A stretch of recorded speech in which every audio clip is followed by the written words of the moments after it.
always ask me what Chance is like during the day because we do get crazy at night, but we're just a normal workplace. It's good, bro. What's good, bro? How your weekend going? It's alright, bro. How's yours? Man, just chilling. You catch the game the other day? Nah, I haven't. That boy Steph Curry, he's something serious. Yeah. Right now, I need you to high five your best friend. High five your best friend right now. Yes.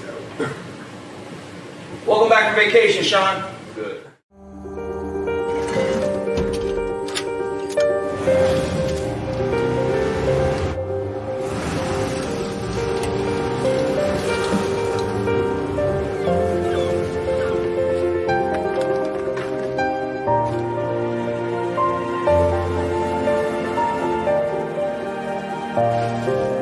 Make more good in the all-new Sportage X-Pro. Kia, movement that inspires.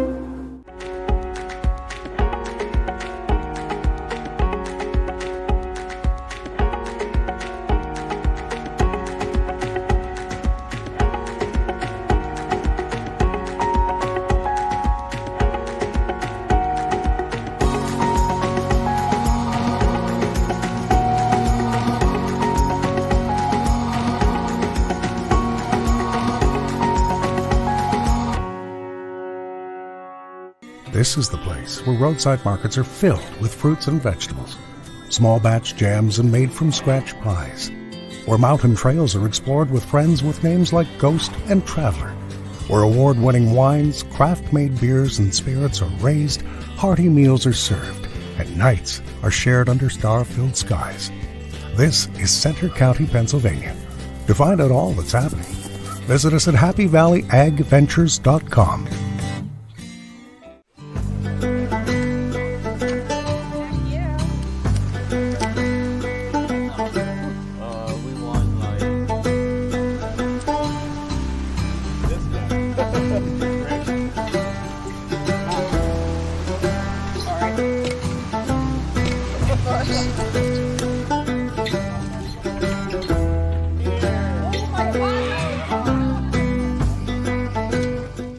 With 40 dealerships throughout Pennsylvania and New Jersey, Seoka is one of the largest family-owned dealer groups in America.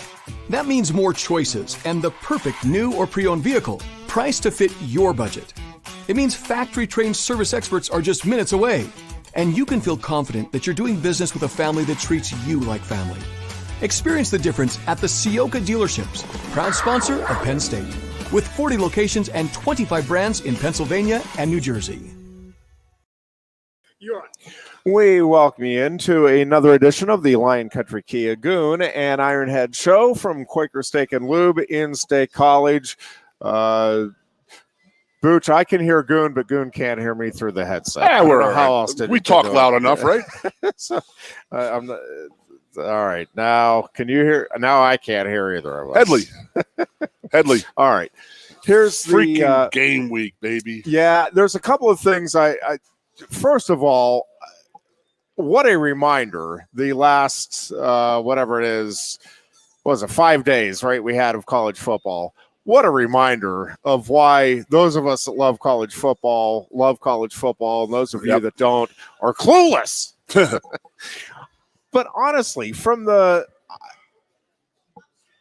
theatrics of, and Penn State, Purdue, we'll obviously get into, but was a heck of a game. I mean, for the neutral observer, that was an entertaining game. Certainly Pitt, West Virginia in the backyard. Did you pop back and forth? I popped over a few times. Yep, I was definitely checking that out. But just some great matchups and fun games, intriguing plot twists and endings. As somebody who's just not a Brian Kelly fan, I'm just he has always rubbed me the wrong way. That game was absolutely wild. I mean, you talk about a roller coaster of emotions. That Florida State LSU game, just a great weekend if you're a college football fan. You want to hear my observation of the LSU game? Go ahead. That was a targeting. Oh my God. That was That's possibly one of the big. It was the biggest cheap shot since I saw Jim McMahon get picked up and slammed down on the ground and blow his shoulder out. Pretty much the definition of. The fact that we were arguing all week about Abdul Carter's hit or non-hit or target non-target was just insane to me when you saw a play like that. I mean, wow. Yeah. So I'm sure we'll get into our game a whole bunch, but Booch and I had done the new TV show with our players last night, and what I found absolutely awesome is that they were talking about how, like, having the weekend off was pretty freaking cool. Yeah. You're talking, we had PJ Mustapher on there and Nick Tarbert, and they're like, you know what? It was pretty cool to just sit around on Friday and have some more games, and they're done. They had class on Friday, and they were done. And then they could sit around and watch games on Friday night. They watch games on Saturday, all day Saturday, and all day and Sunday night. And that's what we're talking about. I think if you're going to have a Thursday game, right, the first game of the year is the time to do it because it's not affecting the preparation in terms of the amount of time you have. And then you turn around and you do have that extra time, a couple of extra days to get ready for the next game. And listen, I think, we'll talk about it a little bit here. We have special guests coming up at the bottom of the hour as well. I'll let you talk about that because you set it up for us, and that's phenomenal. But before we get to that, just real quick on the performance by Penn State. Sure. Plenty that you can look at and say, oh my gosh, the world is falling apart here. But it's the first game. You got to win on the road in what was a great environment against a really good offense. I think still a suspect defense. And listen, we can get into, I think any game like that you can get into, well, did Penn State win it or Purdue lose it? Fact is, no question, Purdue gave Penn State, I think, extra opportunities that it didn't earn. Shouldn't have had. Yeah. But bottom line is Penn State took advantage of that final opportunity, cashed it in.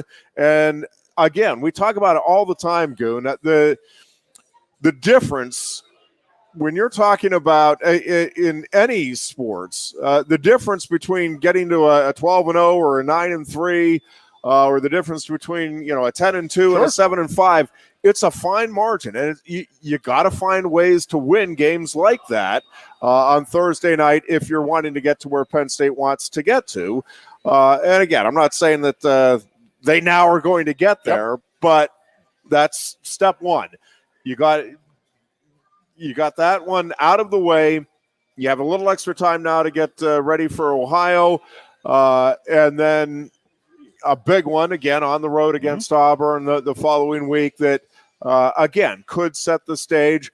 And I really think the whole approach that James Franklin takes, and I know there's a lot of people, especially non-Penn State fans, that laugh at it, but that whole 1-0 mentality, it really is. When you look at college football today, and certainly especially until we get to the 12-game playoff, which we'll talk about that too. Thank goodness that's coming down the pike. I, for the life of me, cannot figure out why it took as long as it did. Because usually, and I mean, we've been talking about this for 20 years, and I'm like, why are they not doing it? Because you usually follow the money, and the money tells you do this. And they've left money on the table for decades here, which is insane. That's the exact opposite of what the NCAA normally does. I want to know who the hell these bowl people were who held on to those bowls for so long and held off the amount of money that was being left on the table. Think about that. But I mean, it's crazy how the Orange Bowl, Rose Bowl, Sugar Bowl, they got the big games in this every couple of years. But the fact that we are the only sport in the NCAA as college football, Division I college football, that does not have an end-of-year tournament. Like, that's the biggest sport you have. It's the dumbest thing ever. And to wait 30 years since my 94 team, what were we at, 28 years? I mean, come on. I mean, 93, there was the discussion about Florida State and Notre Dame that year, and then there was a couple co-titles in between, and it's insane. It's absolutely pathetic and insane to think about. It is truly insane. We'll go down this road, but let's talk break down the Penn State Purdue game a little bit, Goon. Again, Penn State ultimately finds a way to win. I think there's something to be said for that. True. And I do think it was an important game to get under their belt when you're looking at what they're hoping to achieve this season. Yeah, I mean, I got to say this off the get. James Franklin catches a lot of gruff and a lot of crap when we lose a game like that. Yep. He deserves a lot of credit for keeping his guys in there and winning a game like that. He really does deserve that type of credit. Yep. I was on Mark Brennan's Nitwits and with down in Altoona this past weekend, and we were talking, and he was like, and I actually had to ask him, I was like, how many guys played in that game? We had guys playing late into the fourth quarter who were still platooning in and out, and I'm like, that's great. You're getting a lot of guys out there. I believe like 28 guys played on defense in that game. Significant plays. You know, there was no garbage time in that game. Every play was significant in that game. The fact that we had so many guys in and out playing is, you know, James kept them fresh. He got them good, you know, got some young guys, some much needed experience out there. Again, you're talking about 2 weeks from now going down to Auburn. It's a tough place to play, but you know what? You just went to a tough place to play at Purdue and in the away game. So maybe opening the Big Ten season on the road is not a bad thing, you know? Yeah. But I mean, they have that away trip out of under their belt already. Yeah. I'm okay with that, them going down to Auburn in 2 weeks. So getting out of there, and you know that we were with Kevin Horn and the Mailman yesterday taping the obligatory show, and they were at the game. And it was just like, you'll laugh at this. So they were going to the bar at 7 o'clock in the morning. They had breakfast club, and they called out at Purdue, right? And he said they were passing students going to class. And I'm like, there's no way in hell Penn State kids are going to class if there's a Thursday night game in State College. There's no way they're going to class. But it was a good environment. The players last night were talking about it wasn't like a massively loud, crazy environment. It wasn't all that. I mean, it's still like 40,000 people. It looked great on television because television did a great job of just giving you the feel that it was a huge, loud game. But tough place to play, I guess you could say, because it's tough to get up for a game when you're used to playing in front of 110,000 people. Now you're down to 40,000. Purdue, they're up and coming, man, and they do some very good things. We've got to talk about I felt like we didn't get pressure on the quarterback the whole game, but that's not Purdue's game. Purdue's game is not drop back, sit back there, and pick somebody out after your fourth read progression. It's 3-step drop, get the ball out of there as fast as you can. So the amount of sacks that are going to be against Purdue this year are very low, but you got to give Manny Diaz some credit because when they needed to put the pressure on him, we got 2 sacks late in the game, and in that final drive, 2 sacks. We were working all day about getting those, and he finally, when it's needed, it was there. How impressed were you with our tight man coverage from our cornerbacks? We haven't seen that ever here at Penn State. Yeah, I mean, and the most disappointing thing, right, is now we know Joey Porter was overrated. I mean, he got exposed, Goon. What are you going to do with a guy like that? I don't know, man. That dude is – and listen, Purdue was banking on that there were going to be more calls, and the way the game is called these days, if you're not – and Porter is handsy, but he's not – but yes. He's smart, right?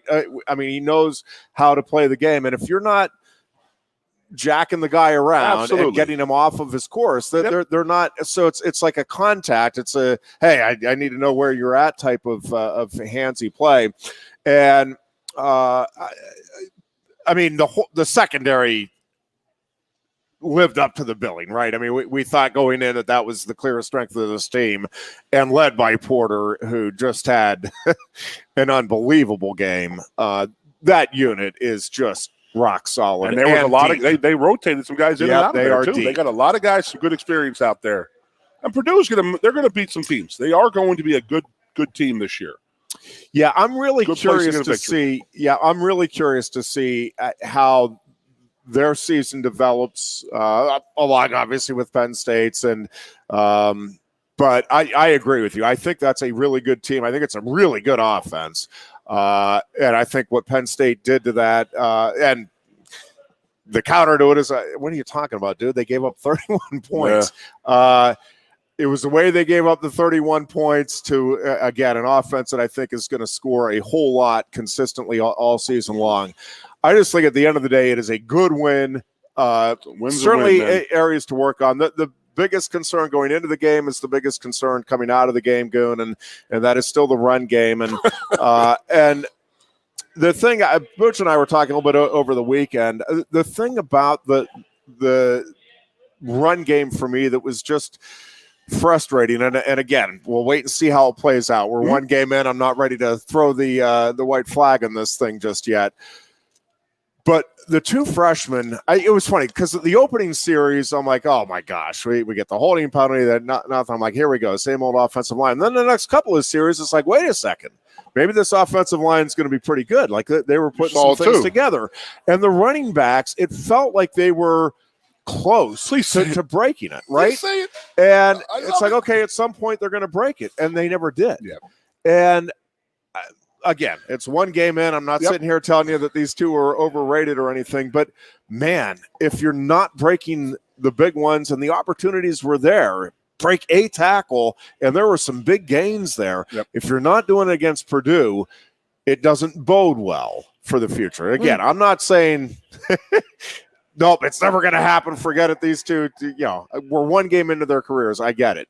But boy, it felt like as that game wore on, they should have been able to break a couple of big ones. I wish they would have along the way because they deserve to. And I will.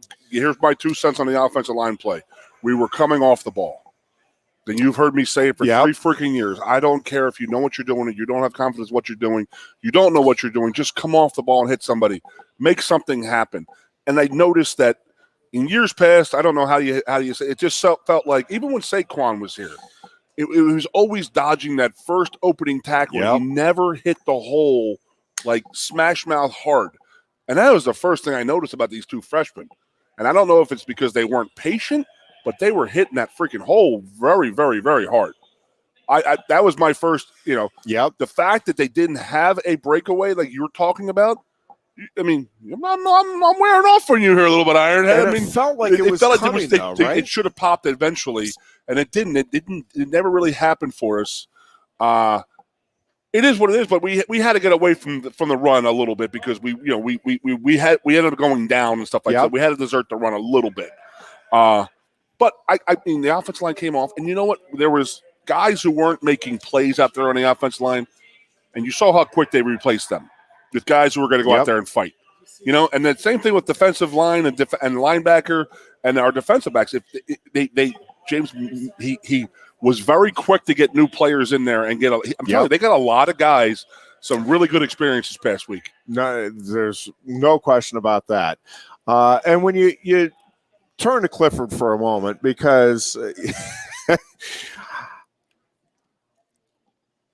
there is positives and negatives again there. I will say he did not get a lot of help from his receivers. There were a lot of drop balls again, and that has to turn around if the team is going to get to where it wants to get to this season.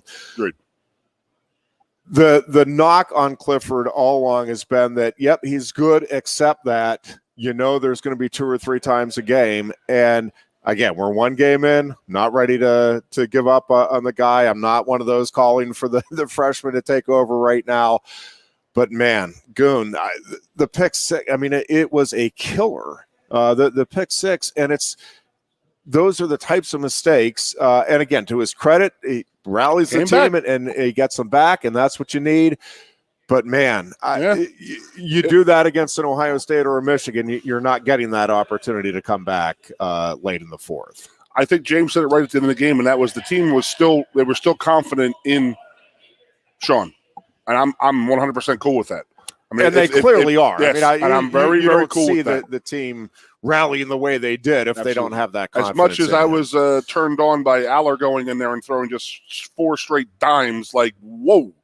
And stepping up in the pocket like he was, I said Tom Brady on the show last night, and Booch laughed at me, but the pocket awareness that a true freshman has at 17, 18 years old was very impressive. Yeah. But, I mean, Sean, again, he has the team behind him. He's a leader. He has coaches' confidence, and, he went out and won that game the other night. Yeah. And I was very, very worried that Gus Johnson was going to die on the call. I was like, oh, my God, please don't lose Gus. We cannot lose Gus. Anybody else, you can take Klatt. Do not take Gus. It's just so funny listening to him call. It's like one of my guilty pleasures in life. I'm with you. Yeah, well, a good win to think, have. Great win to get. Right, start off the season right way. Bang bang. I mean, I've been saying it like the last 2 years. That game's probably going to go on the L column. I mean, really. I mean that. The way that game was playing out. Yes, 100%. That's how you know this team has grown up a little bit, and they've matured, and I mean they're ready to go. Yeah, to me though, the next. I mean, stating the obvious, but the next 3 games are absolutely critical. Obviously, Auburn is looming out there. But if this team is to get to, let's say 10 wins, which I think is, a pretty high bar to set for this team, given where the program has been the last couple of years. It's not just that they need wins these next 3 weeks. It's that you've got to see the steady progression now. The running backs – okay, didn't get the breakaways against Purdue. You've got to get them against Ohio and Central Michigan, right? I mean, if this team wants, again, to get to where it's competing for a Big Ten title, where it's competing on the national stage, they've got to be able to do that against those 2 teams. You've got to find a way, again, to win at Auburn, whatever it takes kind of game. But you've got to develop consistency with that offensive line. Sean Clifford has got to – I mean, a broken record, but he's, again, played well most of that game. But this is his final go-around. You cannot have those mistakes that he's still making on a consistent basis. Again, I'm not saying he can't throw another pick this season, but you can't make the types of mistakes that he's still making and that has been kind of his MO throughout his career. He's got to eliminate that, and that's why I think these next 3 weeks – are just critical in terms of the development of this team. And, it has to be a much better team at the end of that Central Michigan game, which, again, any good team. I mean, Alabama has to be a better team at the end of September than it is now, too, to get to where it wants to be. But for Penn State, I mean, it really is about, okay, taking the lessons of this first game, figuring out what combos are working and not working, and getting this thing to where you can go in with some measure of confidence that you can compete with the Michigans and the Ohio States of the world. I want to say one thing before we go to a break here. One is, how about years past, getting a fumble on the sideline and just kneeling the ball out and going into the locker room with the lead? We were aggressive, and it paid off for us. So speaking of that fumble on the sideline, there's a certain guy who's coming on here on the second half of the show here. I thought he had that fumble. Thought he was back playing in Indiana over here. I mean, he's on the sidelines. I don't think a Purdue guy wanted to touch you out there. They were afraid of him. I mean, he was ready to go. So our guest here for the second half of the show is our new athletic director, Pat Kraft. And, it was a great picture on Onward State, 24/7 of Pat. He's almost on the field getting that fumble before the half, man. I mean, it was impressive. So when we come back from the break, we'll have Pat on here talking about, his new world he's in and, what we got going on. So, whole lot to talk with Pat about, and we will do just that after this timeout. We are back with more of the Lion Country Kia Goon and Ironhead show after this. People always ask me what Chance is like during the day because we do get crazy at night, but we're just a normal workplace. It's good, bro. What's good, bro? How your weekend going? It's all right, bro. How's yours? Man, just chilling. You catch the game the other day? Nah, I haven't. That boy Steph Curry, he's something serious. Yeah. Right now, I need you to high five your best friend. High five your best friend right now. Yes. Welcome back from vacation, Sean.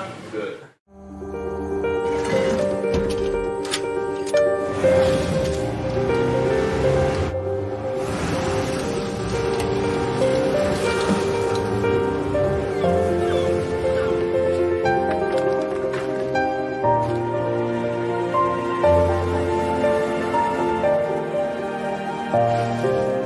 Make more good in the all-new Sportage X-Pro. Kia, movement that inspires.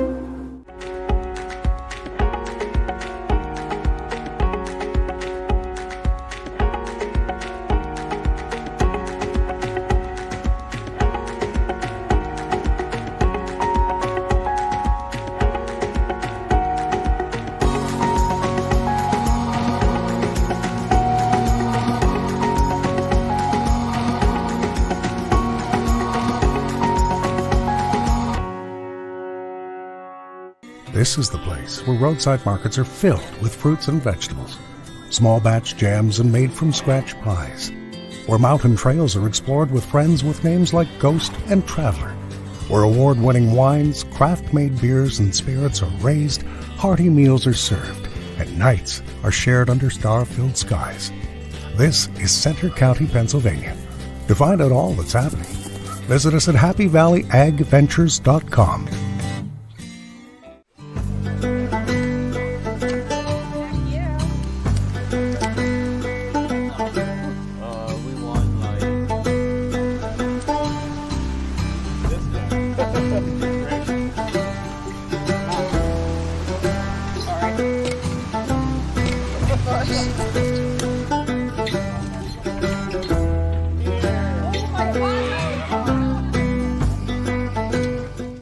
With 40 dealerships throughout Pennsylvania and New Jersey, Seoka is one of the largest family-owned dealer groups in America.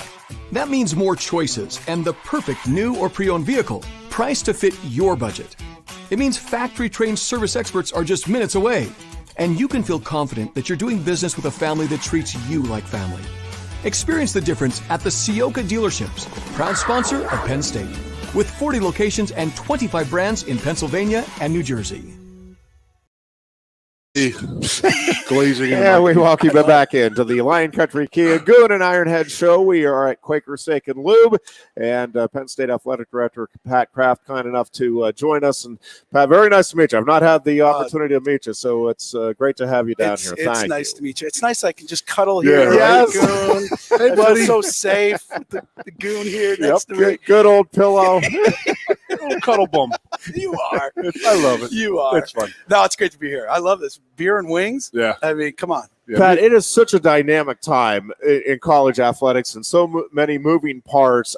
Can you just talk a little bit about what the taking a new job but then with everything that is transpiring with the conference realignment and now with the college football playoffs and the anticipated continued conference realignment, just everything that is in play. How difficult is it to kind of keep your hands around this ever-changing mass that is college athletics? I tell you, no. Here's what I would say: it is you've got to. I think COVID taught us you have to be really nimble, and you have to be able to shift at any moment. And I think that is really pretty good analogy right there. I mean, that's the world we're in right now. Yeah. But what I will tell you is. Like the playoff and NIL, if you have a singular focus on, and for me, it's on Penn State, then that's all. Okay, look, just tell me what the new rules are. Tell me what the new thing is. Tell me where I'm playing, and then we'll figure it out. And that's kind of just the way we attack it. Is kind of that chop wood, like what's best for us, and then we're going to let everything else fall where it is. And I think that's the only. I can't worry about anybody else. I don't really care about anybody else. Yeah. And so it is. It's crazy. I mean, the first day. USC, UCLA, that vote, and you're like, welcome to the Big Ten. There you go. Yeah. What's your vote? Sure. I mean, I'll go there in the winter. I mean, I'll love palm trees in the winter. And so, it's just constantly evolving. Jeff, we could talk to you about to that end, Pat, does it not make sense? Because the first step obviously would be to get Hawaii to add a wrestling program, because clearly if you're going to be a Big Ten school. But Hawaii just makes the Big good Ten sense. It makes sense. Right? Hawaii should be the Big Ten hub of wrestling. It really should. We should have Penn State, Maui, and we set up camp there. Ironhead decided he'll call all the matches, not just Penn State. He'll call them all. I'm willing to help out any way I can Thank to you for serve the university. sacrificing. That's what I'm here for. He works pretty cheap, too, right? In a bungalow on the beach, that's all expenses, and he'll be good to go. You'll have a roommate. That sounds pretty good. Pat, talk a little bit about just what your approach is in terms of interaction with coaches, student athletes. Again, you've got a very full plate, but you also have a very large athletic department, a lot of coaches, a lot of student athletes. Just kind of talk about what your approach is to trying to meet the demands that everybody has versus the needs versus the wants, and then also obviously kind of keeping everything rolling with the big picture stuff here. No, that is, I think, one of the biggest challenges is getting around to see all the athletes. You have 800 plus athletes, and honestly, that's the best part of my day. So if I can get out and get to practice, obviously I love the games. It's like I'm their biggest cheerleader. When at that point, like I turn it off and now I'm just cheering for them. Right. Yep. And I feel like I'm fighting for them. And I want all of our student athletes, I tell them I got your back and I'm going to do everything I can to help you and support you. And by that, I'm going to be honest with you too. So you make a mistake, I'm just going to be real. I'm going to be honest with you, but we've all been there. I've been there before, but I also think, getting to get our coaches, we have a great group of coaches and they need support. People forget about them. And so what I tell our staff, we've got a big staff. They have to get around and they got to get out of their offices. This is not sit behind your desk and you got to go meet people and you got to go talk to people. And what I've learned in a very short time, it's an amazing community. And so if you do that, you reap the benefits of it. You get to know and you get to hear people's perspective and people's thoughts. And that's really good. So it's always learning, but you got to be engaged. I mean, I love it. I pinch myself that I have this role. And I think it's important to get in it and get in the weeds and be passionate about what you do. Thank the Lord. My wife allows me to do that. But the kids are a good age. They can come to games and that's fun. Yeah. They already fall in love with the place. Oh my gosh.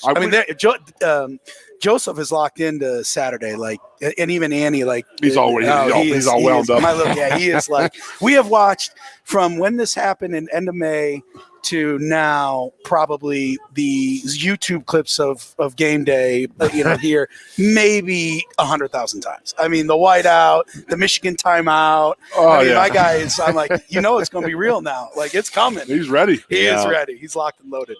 That's good. I mean, it's all about bringing the youth up. I mean, we talked about the dinner we had. I mean, we need to get more younger kids involved and back in falling in love with Penn State. And I agree. Stop watching YouTube clips of video games and watch YouTube clips of us beating the hell out of Michigan and Ohio State. That's right. And they got to get engaged, right? Get them there and be a part of it. And I think that is a real big part of it. I mean, I grew up. I knew what Penn State was about, and I think that's really important, and we have to do that. And honestly, that's where the TV deal. Not to get into that, the business of it, but look at what the windows we get now. You get that 12, you get that 3:30, you get the primetime game, and we should be involved in all those times. Yes. And so really, it continues to broaden our reach and get people to see who we are. I mean, I got off the bus I get goosebumps thinking about it in West Lafayette. Dude, you didn't go. Oh, Jesus. And there's 1,000+ people there just waiting for you. And then when we come out in the all whites, you're just we always used to. So remember, we were playing back in the day. We had to wear the white gloves. We had the opposite before they made them all that's gray. Right. That's right. So we looked like Star Wars stormtroopers. When we were on the road, it was and it was real. And I've been on the other side of that. And I leaned over to my guy Vinny, who I brought with me. I was like, that's pretty cool now. Well, you don't know cool until this Saturday. Yeah. What time's the bus leave?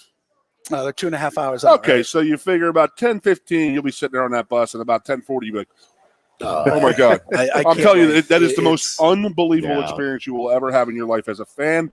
You're a fan first, but you're also now in charge of the whole thing. Yeah. It is amazing when you come up and you drive up and you go right through the tailgate sections and people are up on the road cheering you, honking the horns and this and crazy. That. You get dropped off about 500 yards away from where you're supposed to be. You got to walk through about, I'd say 15 to 20, Sally, 20,000 people up there screaming, yelling and all that stuff. It's special. It's unbelievable. Yeah. I'm not sleeping. It's game week. I'm ready to walk out. Just walking out there, Thursday, in the blue and white, and now to have it at home and to get in there and get in that building with 107,000 and just be, it's going to be, I'm fired up. Yeah, it is. It's special stuff. And, and I think one of the neat things, and I think, you're seeing it maybe even a little more now that this fall is to go back to your point about the coaches that are here. There is a lot of camaraderie within the coaching staffs from the different teams, and I think that's not a small feature of the university in terms of the being able to have that overall success. Is you have, when Penn State has been at its best, you see, you'll go to a gymnastics meet and you'll see wrestlers in the stands there. You'll go to a wrestling match. That's right. You see the gymnasts. You go to everybody goes to the football, but you see athletes from these different teams coming out to support, and the coaches too. And I think that's again, that's when you kind of know that you have the buy-in to the overall culture, and that we're all in this thing together. I agree. I mean, it's that community that makes us really strong, and I think that piece is it's not lost on me. I think that's everywhere I've been. I say, hey, we're all in this together, whether, we win a cross country match or we win a football game, we all got to be fired up. And when we lose, we got to feel that pain too. Yeah, we got to feel that pain together, and we build it. We work together to get over it. And it's not just coaches; it's administration. Like I tell them, you got to be committed. You can't just be here. You got to be committed to the process and who we are and what we're about. And if you do that, then good things will come. Yeah. Wow. What are some of the what are some of the bigger objectives or main objectives you have right now as far as what you're looking to accomplish maybe in your first year here as AD in terms of either changes or just kind of helping to shore up whatever part of the athletic department? I think one of the big things we're working on right now early on is we're hiring 4 mental health positions, we were woefully inadequate there. And so we're going through that process. Sports performance, nutrition. I always tell people it's that foundation. It's not the real sexy, shiny thing like big buildings with water slides or whatever the heck they have at other schools. But these things are what wins championships. Sports performance, nutrition, mental health is critical. And then I think we've got to get into we do have to fix our facilities. We've got to update them. Our Olympic sport facilities are woefully behind. And so we're working on a plan there. So a lot of the fun foundational things that will help us, you get a strong root, you get great fruit. And so that's what we're working on. NIL is one piece that I feel better about it now than I did a few months ago. I think that's getting to be in a really good place. So those, and then it's trying to find our way how to help. What are the student athletes' needs? But, we got national championship teams that, our women's soccer team right now and men's soccer had a great win over West Virginia the other night. And so we got teams, volleyball's on a roll, 5-0, cross country started fast, and now they're at home this week. So the fall's off to a good rate. Women's soccer is doing okay. They just got to figure out their defense. Sooner or later, you got to stop the other team from scoring. Holy cow! Is anybody going to be able to score against them this season? They are fantastic. And you're talking about how you have all this stuff that you're worried about in different programs. You're trying to upgrade this and this and that. So, who are people you talk to?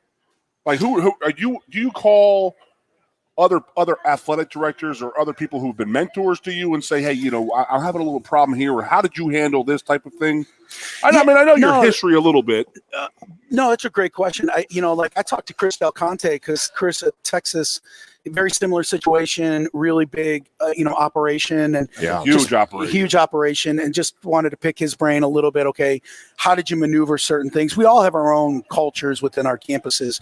I'm very dear friend, like some of my closest friends, my buddy at Tulane, who's Troy Dannon, who's on the transformation committee, and say, hey, what do you think's coming and how do you handle?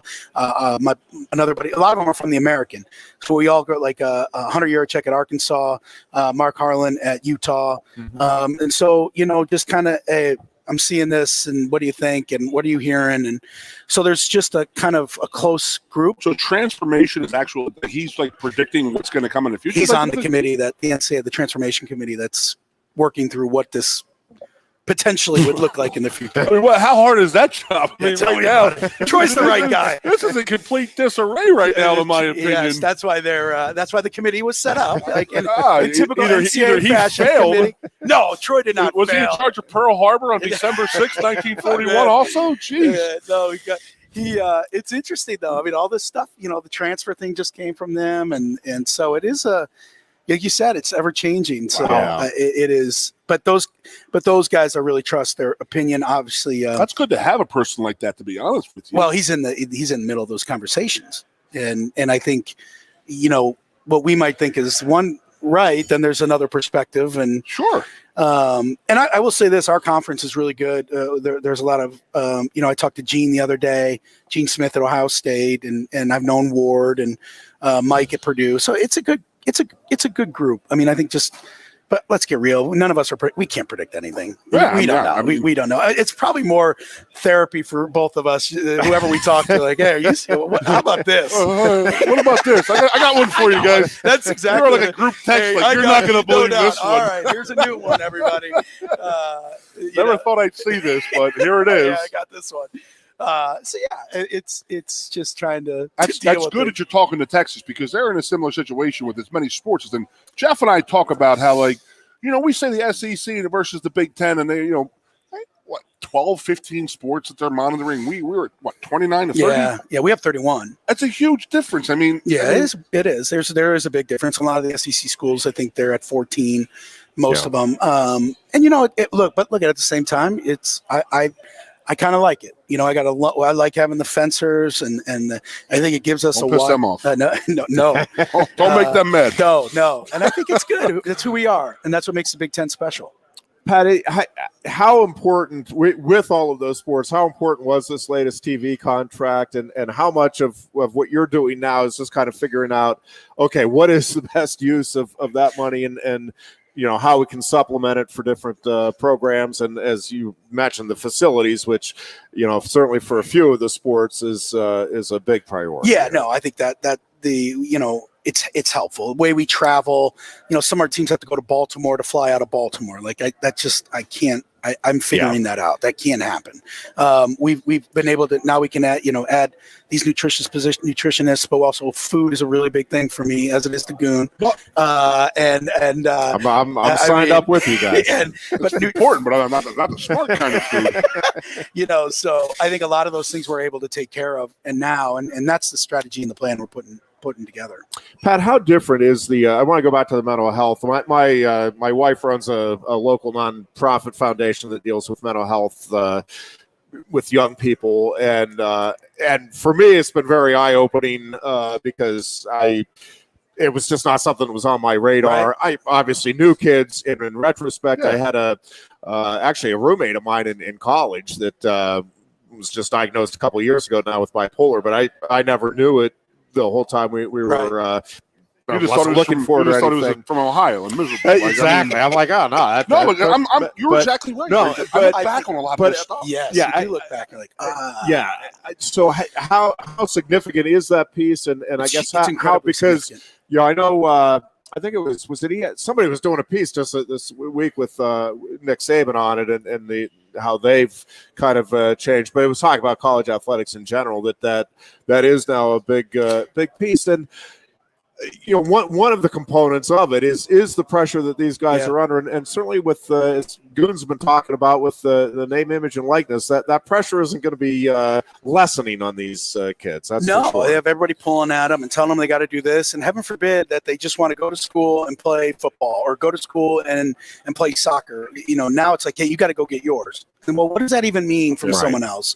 And I do think there is. I mean, I've had death threats on social media for guys. I've had attempted suicides, and you just try to. It is. By the way, this is not just an athlete thing. This is a student. No question. Like the student population, it's getting. I try to tell everybody, if you had a bad knee, you did everything you could to get yourself back out on the field. Yep. The head is the same way. You got to be, and so we're trying to destigmatize it in the department. Like, it's okay to raise your hand, struggle with anxiety, eating disorders. That's okay. Let us give you the help. Now we got to have the resources, and that's been a big thing we're working on right now. But it's real. It is real, and it's okay. Yeah. But social media now, everybody can get, like when we were playing, like you just didn't answer your answering machine, right? And their access to these, all of our athletes, it doesn't matter who, so easy. And so this generation is very resilient. Because they have to put up with that, and they're just like, I couldn't do that. I would have a real trouble with that.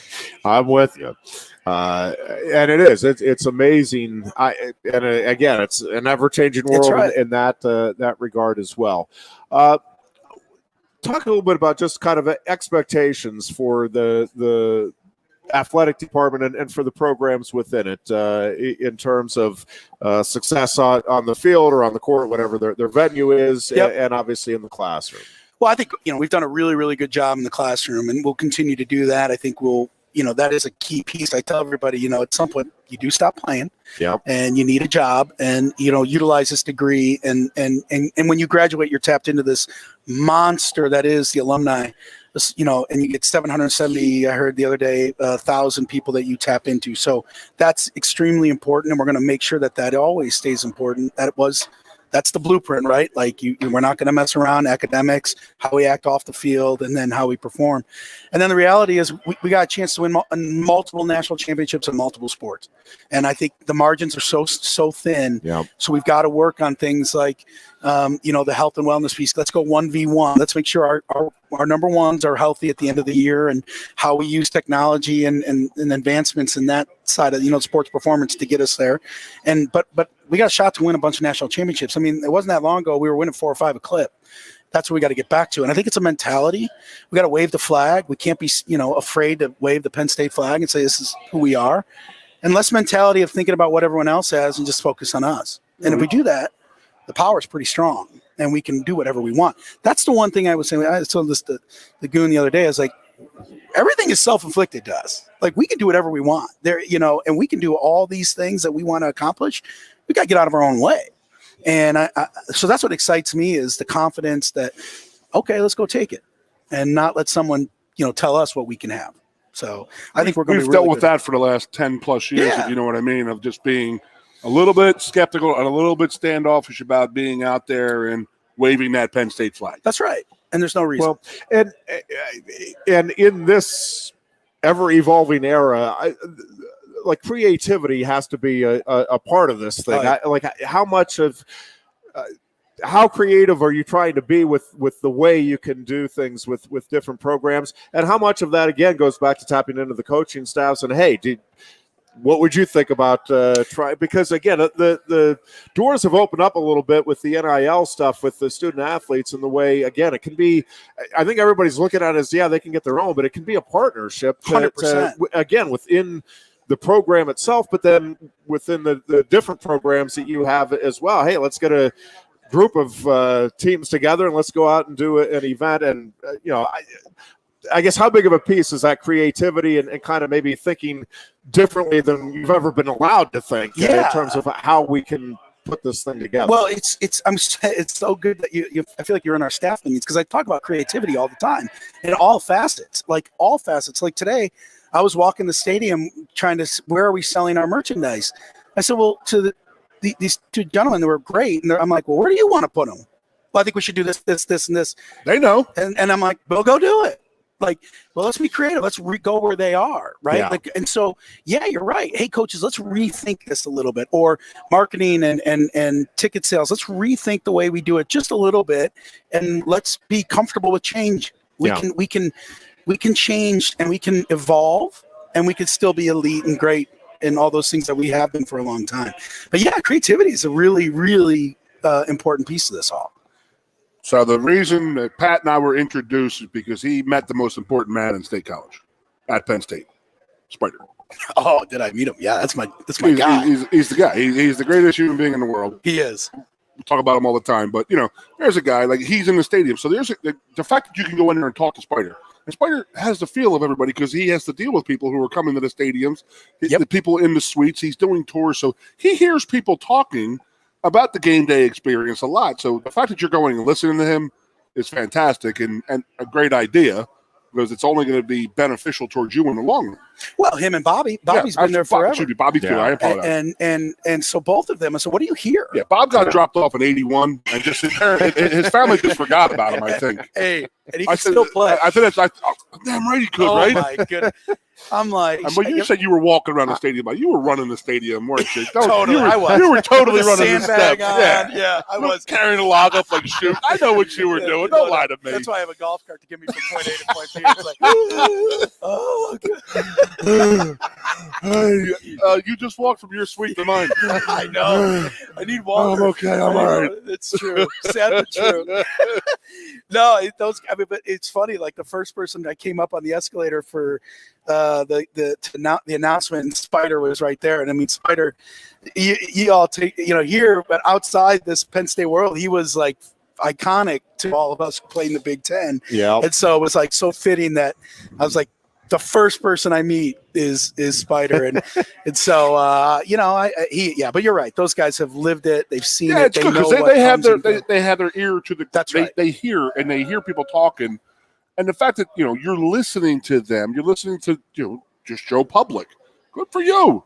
They haven't had that. I mean, I'm not gonna say we haven't had it in a while, but there's been a little. Oh, this is the way we do it. This is the way we do it. We do this the same way. But you're like, why don't you put that there and try this here? Yeah. And it's like, whoa, oh my God. It's like, the fact that we have to have somebody come in and say this, it's a good change is good. And in this case, I think it's fantastic. No, I appreciate it. It's not earth-shattering stuff either. No, I mean, come on. I mean, you're not figuring Rubik's Cube out over here. Okay, no, I got you. no, I am not. You're the guy who pulled the stickers off as a kid. No doubt. I did it. Look at it. Show my brother. My brother would bang it out. I got a wall. I am that guy, actually. Oh, and you wonder how me and him get along. I don't know why. It's really weird. That's right. Pat, talk a little bit about what you touched on, the anticipation here for Saturday with Ohio, but that first game day experience at home with this being your baby overall. What are you, I guess, most looking forward to about the experience, and is there anything that has you nervous in terms of the way this thing will unroll? I'm always nervous before game day and during game day until it's 0-0 on the clock. I'm always anxious. Honestly, the walking through that tunnel and before the team takes the field and walking out on that field, and I mean, I got emotional doing it with nobody in that building after my presser. To feel that energy and the students in that area, and then just looking out. I mean, it's a dream come true, and so that moment will be it will be a heavy moment for myself. Yep. And then just being on the other side and feeling that energy. Yeah, is your son going to run out with you? No, there's been well, that's a whole thing. I don't want him to get run over. No, we'll see. We'll see how he handles it. I did tell Pat one thing about the running out of the tunnel. And I said, just make sure you just look up into the top row in the far end zone or right on the suites, and the people are this big. I know. And you're just like, oh, my God. Then you realize, like, holy crap, this is huge. It's huge. It's a huge – and it looks intimidating when you're here, when it's empty. But when it's full and these people are that big, and it's like, holy crap. And you feel them hit you. It's unbelievable. I tell people, having been on the other side and played in a game, it can consume you. How much did you hate that? Hate it.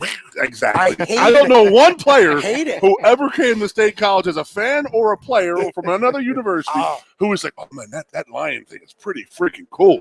They're all like, shut that effing thing off. It's horrible. But now it's yours. If I had a button in my pocket, I would do it on every play. I'd be like, play it. I mean, I was going through with our marketing staff before. I said, you got to understand, when the teams come in, they're seeing from the Ramada Inn, they're seeing this mass of humanity all outside the stadium. And you look at this monster, right? Yes. And then you go in, and you're like, okay, you're warming up, and it starts to fill up. Yep. Then they start, and then it just starts to move, and it moves, and it moves, and then you hear the, and you're like, oh my goodness, and how the people, and then Zombie Nation, Seven Nations, and it's just, it can consume you, and it is a tidal wave, like. I've seen it and lived it, like, and if you do it right, it's powerful. And that's during the day. If it's at night, forget about it. Well, I asked you, and Jeff, you'll find this funny. So will you, Booch. And that is, as an opposing player, you fly in on the airplane, you get off on the one road out from the airport, and you come out of Fox Hollow Road, and you're in Top Trees, and then boom. Ooh. There's a 110,000-foot battleship or an aircraft carrier up on top of a hill right there. That's got to be intimidating a little bit, right? Like, 100%. Holy crap, man, that thing is 100%. Huge. Because, what makes us different than Michigan is in the ground. And so when you come in, you can't – this thing my brother came in town a couple weeks ago, and he had not been here. He's like, oh, my goodness. Like, driving by, it's like, it just – and that's with nobody around it. Yeah. That's not with the 200,000 people all around and the 107 in the building. I mean, it is so – yeah, I'm pretty – Did you tell him your brother the story that the Navy after World War II had a lot of extra battleship paint, and they just painted Beaver Stadium that battleship gray, and it was like, hey, we'll take it, we'll pay you 38 cents a gallon. That's right, got a good price. Got a great deal on this from the I respect that. No, I mean, stadium-wise, I love the updates of the brick facade and stuff like that, and there's always been discussion of it. I know it's a business thing. You probably don't want to talk about that, but anything new this year coming out that people are to look for other than I saw people yesterday clamoring about a pulled pork station being put up. People are like, oh, my God, Section C, we got to get there. We're looking at the concessions. We're going to look at that a little more. I'm trying to do a little more on curtain and create a little, more of a block party scene out there. That'll grow over time. Can I be in charge? Absolutely. It'll be like Bourbon Street out there. No doubt. No doubt. I'm trying to think. It's I really am gonna. There's some tweaks we're gonna make in game and all that, but nothing. I was leaning towards the alcohol sale. I can't say anything towards it. Oh, okay. It's going to go to a vote. I mean, we've done the evaluation. We're going to see how we can do it, and the board of trustees have to vote on it. Okay. And so, we've. I mean, I had it at Boston College. I had it at Temple. This has been Bally. Well, and the studies, I'm assuming Boston College was the same, because every study I've looked at has shown that because the biggest concern is obviously complaining about the incidents. Well, and every study has shown that the stadiums where there are alcohol sales, the incidents go down. And I look at the end of the day, we'll provide the data. Here's what we got. Here's how we believe we can pull it off, and then we'll see. But it's got to go to a board vote. Board will make that decision, and if it's good, we'll dry run it. We'll see how it works, right? I mean, it is everything we do in there is huge, and so you're not going to do it without knowing you can pull it off. I mean, think about it. I mean, it's not just bringing in 6 Yeti coolers and putting 5 cases of beer out there. I mean, I can't imagine the amount of. That's just Goon's tailgate. Yeah, that's just my tailgate alone. I mean, that's like the first hour. I have to have an ice shipment by the third quarter here. So, I mean, it's not like you're just going to plug in a draft system. I mean, it's not feasible. It's just and so there's a lot going into that. There is, and so we'll see what happens, and we'll see what the board says. Well, I can't wait to see you after the game, because I'm going to get a text at about 10:45 on Saturday going, this has been unbelievable. You're going to get off that bus, and I'm telling you right now, you better bring your son on that one. Well, yeah, they're going to be. They're going to be on the bus. That is awesome, because I'm telling you right now, it's the most unbelievable experience. Chris and I did our player show last night, and Nick Tarburton said, he goes, I'm going to miss the bus trip. And I said, dude, that is the biggest thing at Penn State. I mean, it sucks 300 some days a year to be a football player, because you got to work your tail off. But it's all for 12 or 13 Saturdays, right? That's right. And then you only have so many of these things. And you ask any Penn State player for the last 50 years, and every one of them will say it's that bus trip up the hill. You will never, ever forget it. It's the most unbelievable experience of your life. Special. And I can't wait for you to experience it. No, I appreciate that. I can't thank you enough for coming on, my man. Thanks, guys. Fantastic. It's fun. Great to have you. Yeah, we all have fun together, We're just it's like oil and water, me and you. We just don't mesh together, So bored to be next to the Goon. Jeez Louise. No, this is great. You guys are close to an offensive lineman's been to a linebacker in decades. That's right. That's right. Holy crap. Pat, thank you very much. Thank you. Appreciate it. And stuff, man. We'll see you back next week. Thursday. We'll talk a little bit more about the Ohio game and break that down a little bit. And until then, be good and be safe.